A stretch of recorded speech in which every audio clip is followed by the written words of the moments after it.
It's almost like an aggro mage, this secret version. It's so difficult to guess what it's going to be playing, what he's going to be playing. And this is the thing that if you're one of these players, it's so difficult going into a week of actually knowing what they're against. One thing that you can be sure of is it's very likely that they're playing this mid-range / face hunter. Osha definitely bringing that one to the table, and look at this. It is going to be the Miracle Rogue coming out from Duncan. I'm not in the slightest bit surprised about that. Arcane Giant, fantastic fit. Going with Zarul, not always a card that fits into these Miracle Rogue decks, but you can see why it's good. It gives you 2 1-mana potions that function similarly to spare parts.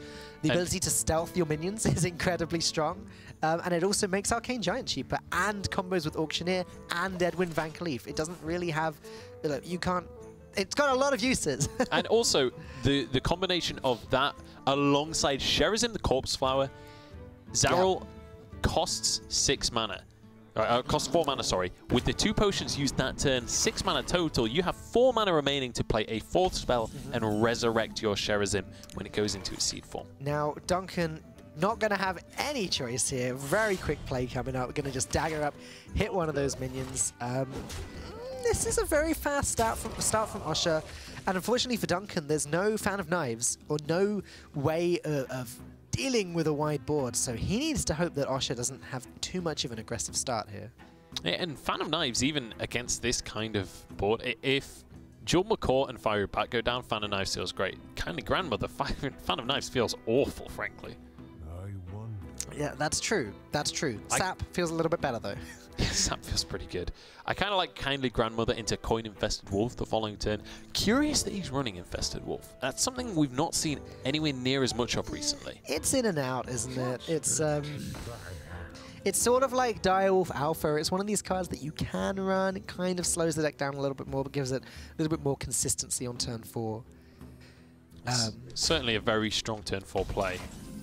Now, Duncan's actually going to be quite happy here, I think, to just swing the weapon into the cute alley cat and dagger up again later on. Or he can do it this way. He can kill the Grandmother, backstab the 3-2. There's not that much pressure on the board.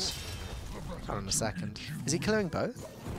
No, okay. It looks like the backstab was going towards the one. That was a little bit confusing. I was like, is he actually going to commit a deadly shot to this 3-2? Seems a little bit overkill.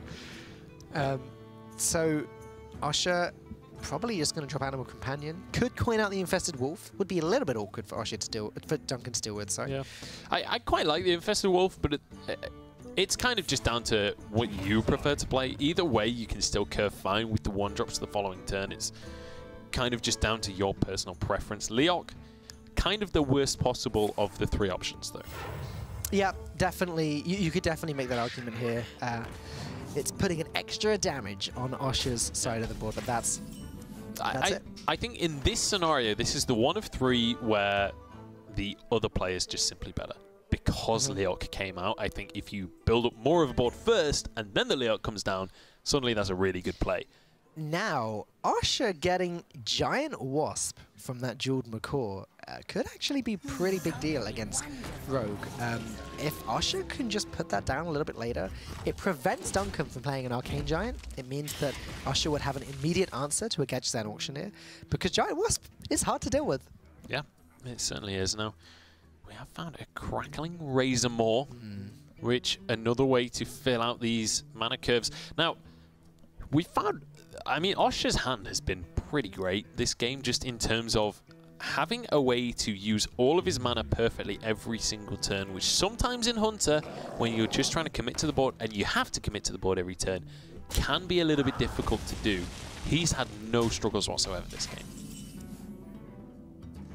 Yeah, Gadgetzan Auctioneer picked up off the top. Something that a Rogue would usually love at around this point in the game, but there's no preparation in Duncan's hand. There's no counterfeit coin. So even next turn, on turn 6, when it's time to drop the Gadgetzan Auctioneer, it's not really going to do anything. Are you ready for the Mimic Pod into double counterfeit coin?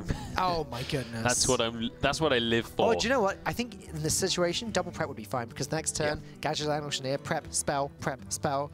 Oh my goodness. Either one works perfectly fine with those 1-mana potions as well. Like, there are options available for this Mimic Pod, and there is the prep as well. He can just deal with, first of all, the Leok this turn, and then next turn, with that Auctioneer coming down, he will have so much to work with. I won't lie to you, Munch. I'm a little bit excited. I'm a little bit excited about this next turn. I've been playing a lot of Miracle Rogue myself recently, and turns like this, they're not so fun to play against. Yeah, but as we are right now, sitting on the side of the Miracle Rogue, it's an exciting turn. This is one of those things that I always find when I play it never seems to happen, but when you tune into a Maz or whoever streaming, you see them every single game. They get these kind of crazy combos that just cycle through their entire deck. These, I think, right, knowing what I know, having seen both hands, I go with the poisonous, right? However, Osha does not know what we know. He does not know that he's going against an Auctioneer double prep this turn. And Living Spores, definitely not the worst option. The really funny thing is that Giant Wasp might even eat up a Deadly Shot. Yeah. Is it possible for Duncan to force that? Let's find out. The thing is, 4 1/1s come out from that Wolf this turn. So Fan of Knives basically has to be found to deal with that Sap. Oh, actually, no, Sap just completely ruins that anyway. Duncan just needs a way of getting rid of that Crackling Razor Maul. Counterfeit Coin, such a good pickup. If he can get a backstab from this. The fact also that Duncan can stealth the Gadget Sand Auctioneer is a little bit silly. Doesn't even need to hit the Wasp with the Deadly Shot this turn. Yeah, and again, just pulls another card Shiv. Not quite what he's looking for. Praying for something to deal with that minion. He won't be able to find it this turn.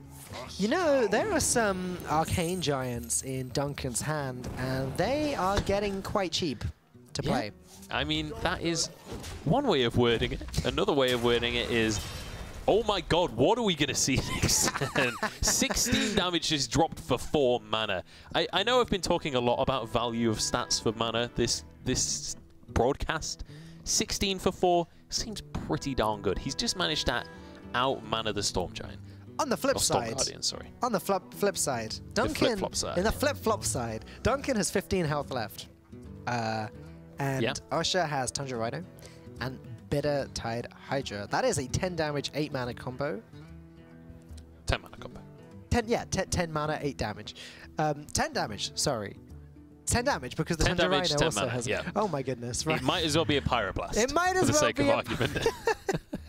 But that's almost Duncan dead right there. Obviously, Osha doesn't have 10 mana just yet. He's quite a bit off. But the point is, there are ways that Osha can get there. And he can also set up for that quite nicely. Just dropping like an Infested Wolf and hero powering this turn is perfectly fine. Just making sure that by turn 10, you get your opponent down low enough. Now, the question is, do you survive to turn 10? That's 4 more turns when you've already seen a huge amount of draw come out from this Auctioneer, with the Arcane Giants potentially dropping on this turn, and quite frankly, I'd be surprised if they don't. Whether or not Osha actually gets to turn 10 could be a different story entirely.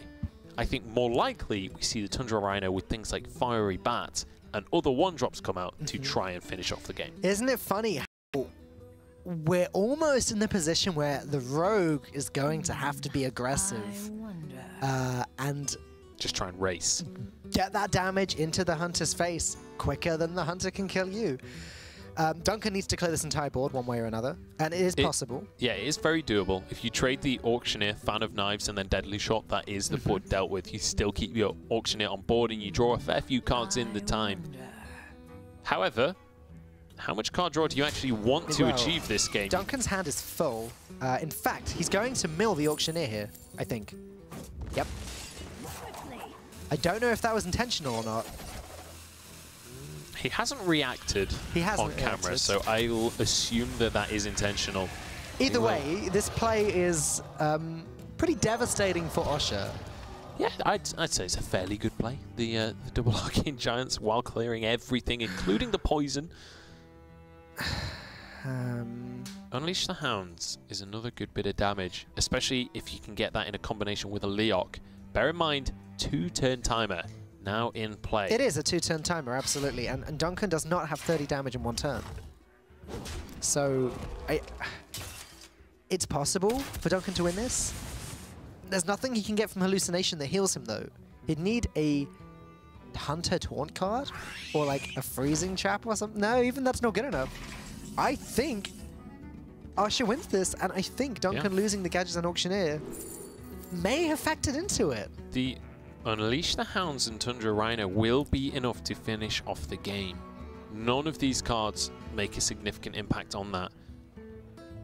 And frankly, it doesn't even matter if the Fiery Bat survives. You have the damage with the weapon, with the hero power, and then Tundra Rhino and Unleash the Hounds. So much damage that is simply unblockable for Duncan, because if there's one thing that Rogue, and specifically Miracle Rogue, is famous for, is no taunts whatsoever and very minimal healing. You occasionally see Earthen Ring Farseer.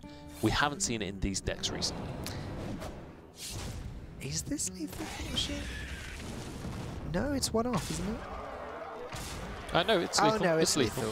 With the Tundra Rhino and the Unleash the Hounds, you get right. 4 damage plus the weapon plus the hero power. I'll be honest with you, Munch. My heart is sinking right now. Given that as I said to you before, I've been playing a lot of Miracle Rogue myself recently. I've been in this position Duncan's in, and it's horrible. Everything is just coming together. You're there, you've got the damage, you're about to win, but Hunter is pretty aggressive and just slips in before you get there, and it's pretty upsetting to be in that position as the Rogue. Osha has not noticed the lethal. If he had, the game would be over right now. I think he may have just spotted it now as he attacks into face. Wait, it's not lethal. It's not. Oh no, you can't hero power. What am I talking about? Right.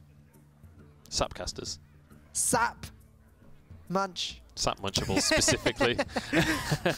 Getting too hyped before the game is actually over. This is what I thought, because I was looking at the hero power and the Tundra Rhino, and you were looking at the Tundra Rhino and the Unleash the Hounds, and somehow we combined our ideas without adding up the mana costs. So it is going to be Duncan taking that one. Big smile on his face, and once again we're trying to make a 10 mana combo without having 10 mana, but it is going to be Duncan just about taking that one. Well, my heart jumped back up again, because as I said, it was sinking at the Rogue losing. The Rogue won, so I'm happy now. Yep. You made the mistake that many a viewer and many a caster has made before, and that you believe the words that I'm saying. If I was Duncan, I'd have conceded that. No, I wouldn't have, obviously.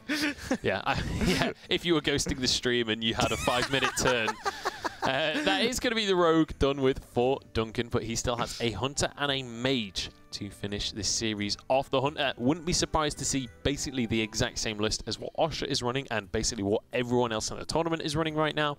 And the Mage, we'll have to wait and see what that one is going to be. Could be another Freeze Mage that we've seen a lot of tonight. In fact, before the break, out of 10 games, we'd seen 6 Freeze Mage games, and currently 2 and 4. Not the greatest, but also 2 reverse sweeps that it's done. Yeah, no, Freeze Mage just won 1 game, right? Because Ball Control got swept with his Freeze Mage. He lost all 3. Oh yeah, you're absolutely right. Freeze Mage not putting on a great display tonight. 1 and 5. Whoa! Osha's pre-mulligan there had all of the discard cards you could possibly imagine. The I forget its name briefly. The 4-mana 3/8 taunt that discards 2 cards in your hand. Not one you often see in Zoo, but Osha is running it. Yeah, Osha not looking happy with that hand, but the Flame Imp will be somewhat of a silver lining for him. And we'll drop that one immediately to start this game off. Yeah, that really puts Duncan on hold, actually, because Duncan doesn't have any 1-mana minions. He's going to have to just go ahead and play Kindly Grandmother, which I assume Osha trades into. Zoo is all about controlling the board. Needs 2-drop here. And he will actually find one. It's not the best. It's a 2-mana 2/2, which is fine in this situation, but it feels like such a waste. It does, but I think you just have to bite the bullet. I think if you lose board in this matchup, you probably lose the game. I agree. I think he plays it. One of the skills to playing Clutch Mother correctly is the playing it at the right time and not saving it for value. Like, people can get stuck in their mind, oh, I could discard that 3 times, and then it's an 8/8. But then you lose the game before you get the chance to play it. Yep. So I definitely agree with Osha playing it. It's one of the marks of a better player. This has got to be a Flaming Claws, right? Let's just go ahead, kill that Flame Imp. It's like, you're not going to trade with me, I'm going to punish you for that greedy play. Now turn 3, Councilman could welcome down Librarian. I mean, you arguably could do it just for the draw, but I definitely think Councilman is just simply the better play in this scenario, especially considering you can deny that it's killable on board right now. Obviously, we can see that Hunter's Mark will change that dramatically. Yeah, Hunter's Mark, not a card that we're commonly seeing in Hunter at the moment. But it's been seen a bit. I think, especially on ladder, it's been seen a fair bit. Just because when you end up against things like a Quest Warrior, that can be the difference between finishing the game and not. But this is why Zoo is a little bit disappointing sometimes, because if it can't get a hold of the board, it just struggles, and Duncan is doing a fantastic job of keeping Osha off of this board. He's able to completely deal with everything that Osha has. This is one of the most frustrating combos to go against when a kindly grandmother gets buffed up by a Houndmaster. You have to deal with it because it's a 3-3 and it's going to consistently smash you in the face. But the second you deal with it, you bring out another minion. It always just is so horrible to have to go up against. And it's similar to like when you manage to Houndmaster an infested wolf. It's like the same but worse. Who knew a year ago that one of the most terrifying cards in the Hunter deck would be a grandmother? I think Goldilocks knew. Well, not Goldilocks. Little Red Riding Hood. Little Red, that's one of them. One of them. That's the one. Wow, Nesting Rock looking incredible here. A 5-mana 4/7 with Taunt. Pretty strong card in the set. Even if you don't achieve the summoning condition and play it without Taunt, a 5-mana 4/7, it's pretty good stats. It's the same stats as Fugan, which was a decent legendary back in the Naxxramas days. Way back when. Assuming that you were also running Starlag, that is. Well, even so, I mean, a 5-mana 4/7 was fine. Starlag was terrible by comparison. You don't want a 7/4, but a 4/7 was fine. And give Fugan Taunt, and it looks pretty good. It's also a beast now, so... Yeah. So that second Houndmaster in hand looks pretty great. Obviously, Savannah on turn 6, I think, looks a little bit better, but, you know, also...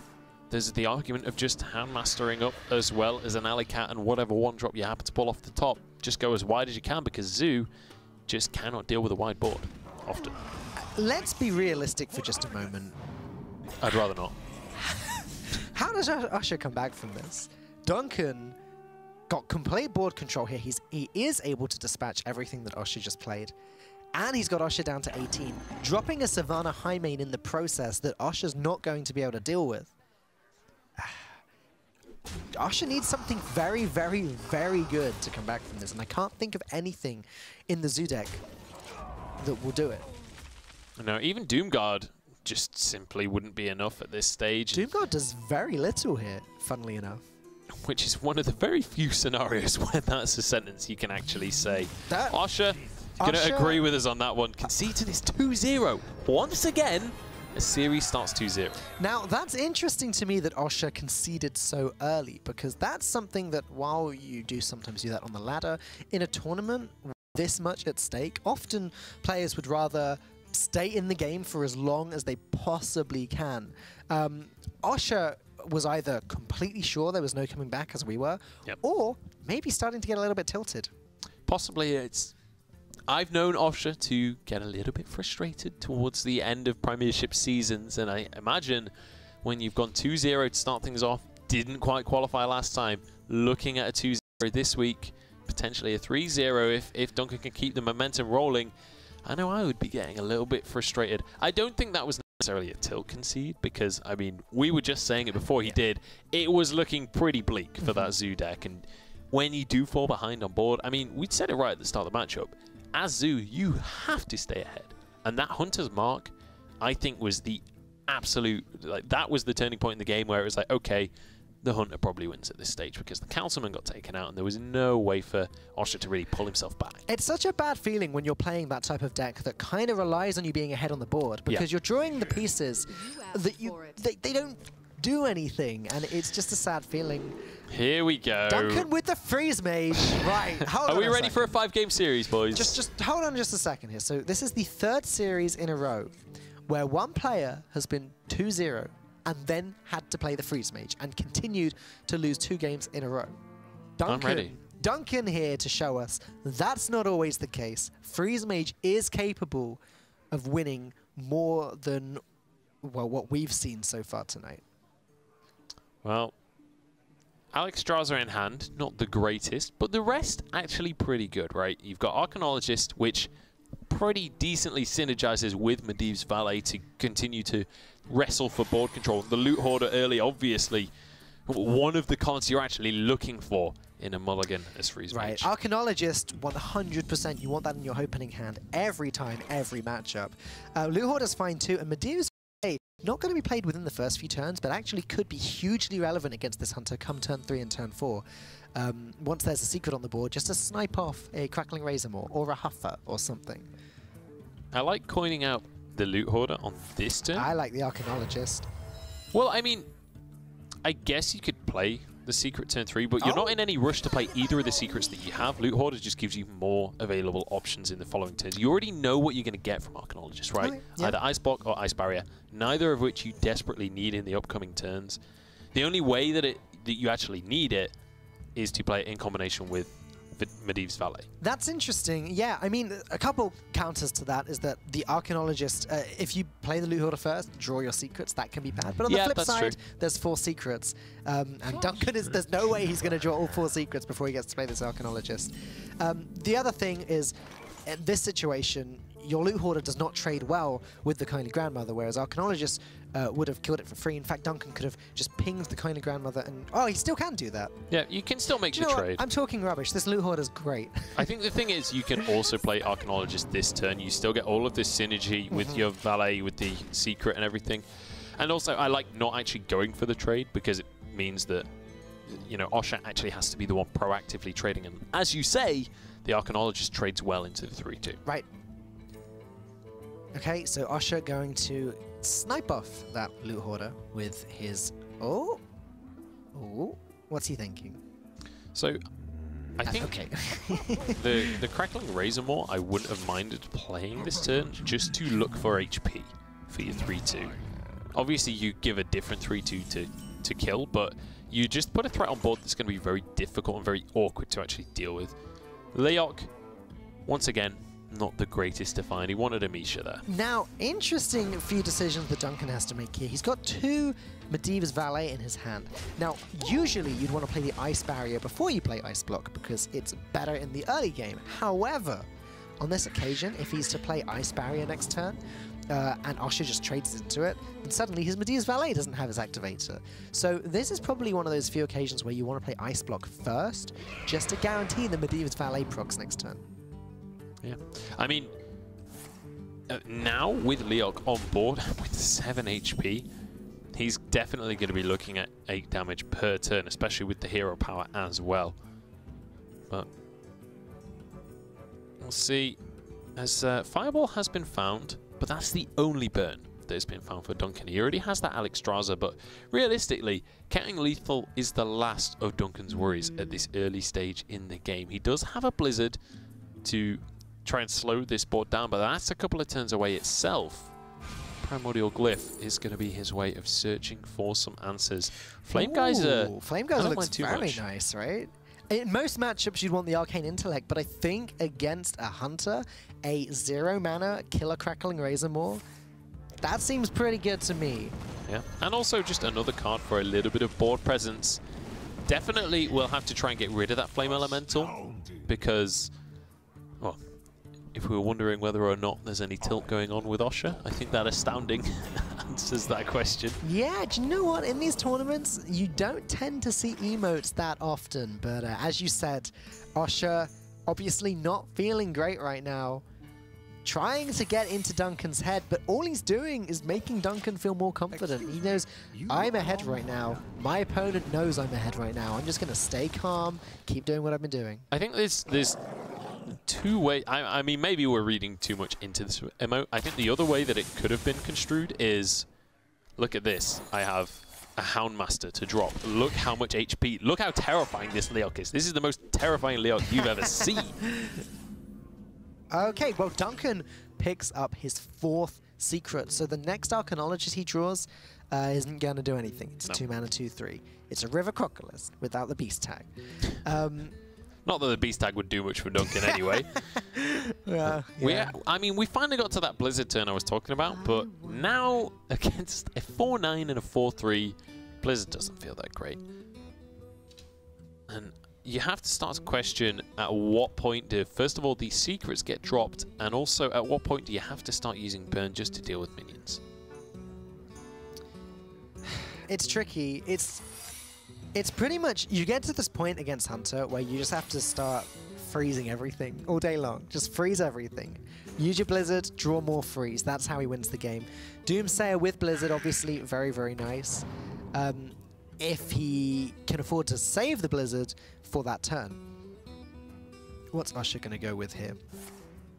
Sure, okay, extra 1/1, extra survivability there. Seems fine. Get 1 HP out of range of Blizzard. Probably one of the most pivotal cards in this entire matchup. Completely agree with that decision. 12 armor for Duncan, but it will be chipped away at very, very quickly as 4 damage from each of these beasts on the board. He's feeling pretty great. I don't know if you can even call that chipping away at this point. More like just knocking Chunking away. Chunking away. I like it. I like it. Now, double Doomsayer could be an option here. I wonder, I don't think it's the best option, but I wonder if you ever consider it. Like, you play the Medivh's Valet, you drop both Doomsayers. It pretty much guarantees the board clear, and then if the board doesn't get cleared, you've probably still got the 2/3 on the board. Unfortunately, while that is the thought process that probably goes through your head, with the deadly shot in hand, as well as a kill command, it actually doesn't guarantee the board clear. Absolutely. In fact, deadly shot kind of prevents it from ever being guaranteed. Yes, so I think I would probably also go with this play, but I think Duncan is going to be very unhappy with the result.